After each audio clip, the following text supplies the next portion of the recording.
ভারতের আগরতলায় বাংলাদেশি হাইকমিশনে হামলার ঘটনাকে ন্যাক্কারজনক আখ্যা দিয়ে সামাজিক যোগাযোগ মাধ্যম ফেসবুকে পোস্ট করেছেন আইন উপদেষ্টা আসিফ নজরুল। সোমবার রাতে দেওয়া ওই পোস্টে তিনি উল্লেখ করেন, ভারতকে বুঝতে হবে এটা শেখ হাসিনার বাংলাদেশ নয়।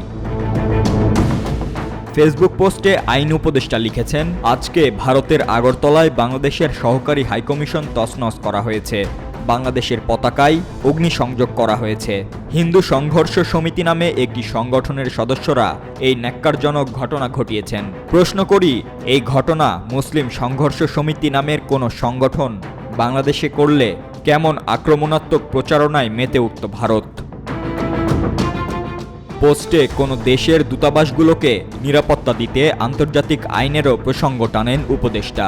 তিনি লিখেছেন, আন্তর্জাতিক আইন অনুসারে ভারতের মাটিতে বাংলাদেশের সহকারী হাইকমিশনকে পরিপূর্ণ নিরাপত্তা দেওয়ার দায়িত্ব ভারতীয় সরকারের। তারা এটি করতে ব্যর্থ হয়েছে। এই ব্যর্থতার নিন্দা জানাই।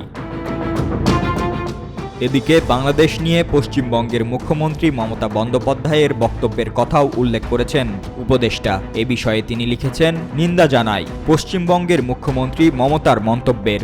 ভারতের বিভিন্ন অঞ্চলে যা ঘটে সংখ্যালঘু ও দলিত সম্প্রদায়ের ওপর, এর জন্য বরং উল্টো ভারতের লজ্জিত হওয়া উচিত।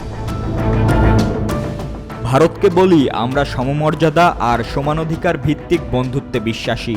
শেখ হাসিনার সরকার বিনা ভোটে ক্ষমতায় থাকার লোভে ভারত তোষণ নীতিতে বিশ্বাসী ছিল। তবে ভারতকে বুঝতে হবে এটা শেখ হাসিনার বাংলাদেশ নয়। এই বাংলাদেশ স্বাধীন, সার্বভৌম ও আত্মমর্যাদাশীল। এই বাংলাদেশ নির্ভীক একটি তরুণ সম্প্রদায়ের।